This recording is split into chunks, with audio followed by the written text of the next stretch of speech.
As a carnivore, the saturated fat you're eating every day is just going to kill you. Or is it? Let's talk about that today.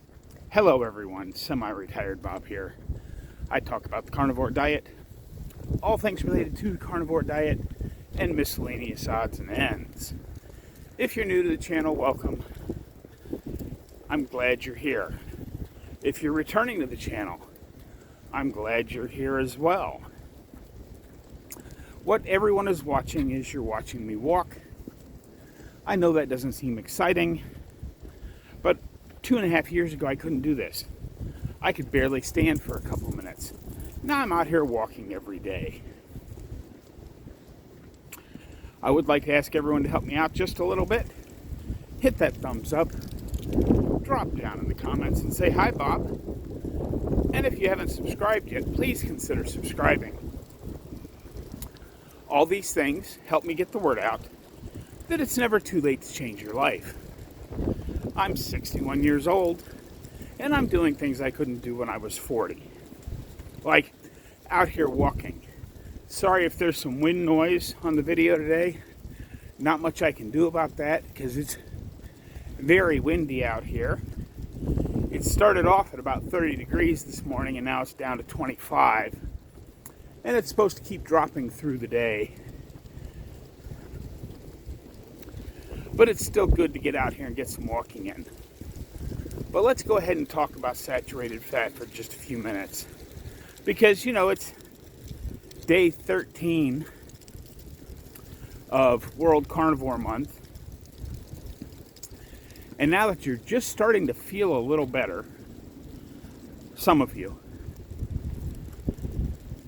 you're going to start doing a few things. You know, you're going to just look a little better because you feel a little better. And one of your friends is going to say, you look pretty happy today. And you're going to tell them about your new diet, your new way of eating, your new life that you've embarked upon. And they're going to say, oh, you can't eat all that saturated fat. It's going to kill you. And if you watch any of these misguided people on the internet, they're going to pull out studies that show you're going to have real problems because saturated fat increases cholesterol, and cholesterol is what's going to kill you. And they're going to have stacks and stacks and stacks of studies that don't mean anything because they're all associative. We've talked about this before, but let's go over it again one more time. Association cannot talk about causation. If it's not experimental data, then it cannot predict what's going to happen to each individual. But the thing that I'm getting to here, because we all know Bob stumbles a little bit when it comes to science, because I'm just an old retired truck driver. But while we say pretty much every day that association cannot prove causation, it can't prove anything. What we can say is that lack of association can state that there is no, I hate to use the word risk, but what I'm getting at here is that there are 5 major meta-analyses over the last 10 years that had been trying. They were trying to come up with data that would help the cause of demonizing saturated fat. Yet, not one of them could find associative data between saturated fat and any known disease process Wow, that wind's really cold in the face going back up this way.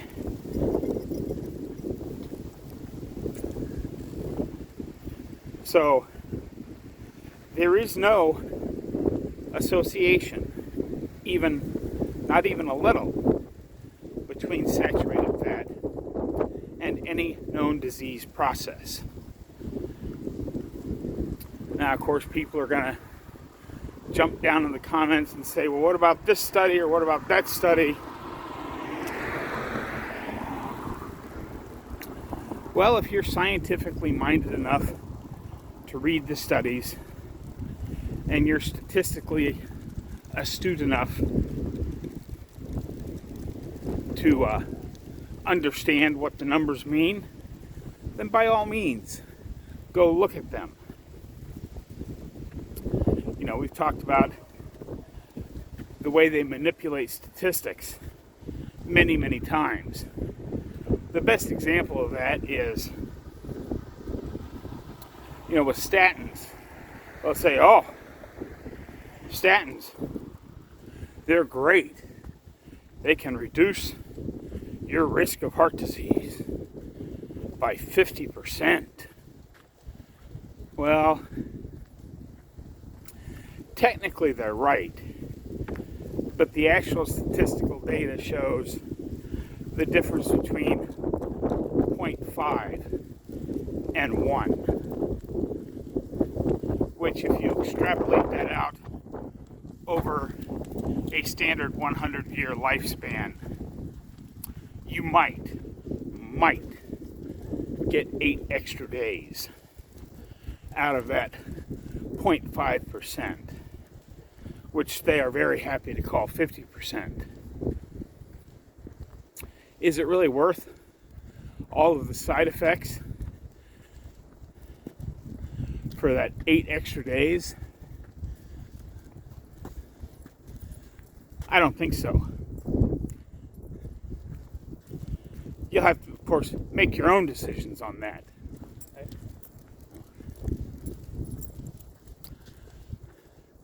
So, it's World Carnivore Month, and right about now, as we're approaching the midway point, and you're just starting to feel a little better and look a little better, now people are going to start pushing back. They're not going to have any actual science behind them, but they're going to tell you they do. So, ignore the noise, keep pushing forward, because remember, World Carnivore Month is about getting through 30 days, just to see if it makes a difference for you. And regardless of what other people are going to say, changing your diet for 30 days is not going to trigger any adverse effects that take decades to appear, like heart disease. I'm going to go ahead and walk down to the other corner back here real quick, because let's talk about heart disease for just a half a moment.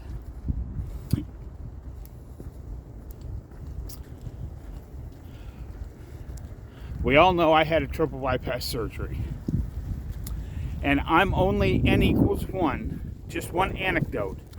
So it doesn't mean that anybody else is going to have the same results that I got pertaining to heart disease.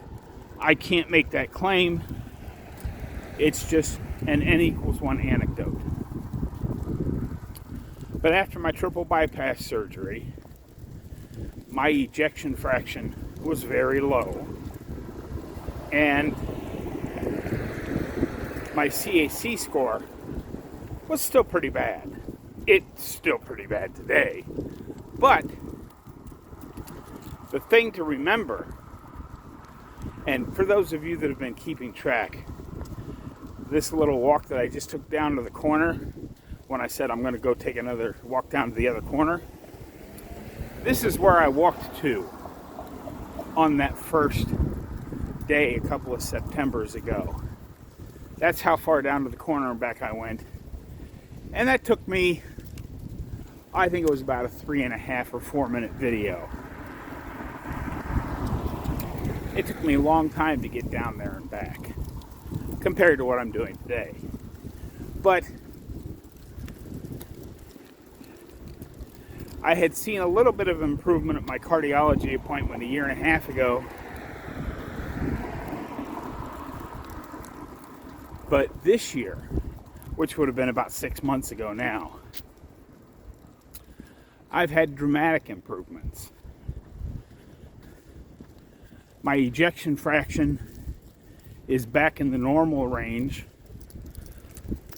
and my CAC score has gone down. Now, has it gone down a lot? No, it's only gone down 7 points.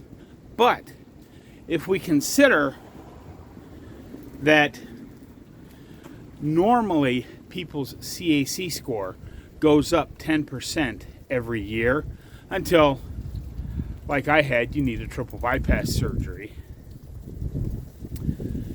That's even a 7-point drop is actually a huge deal, which tells me in my case, not only is all the saturated fat not harming me, all the saturated fat is actually improving my cardiovascular health.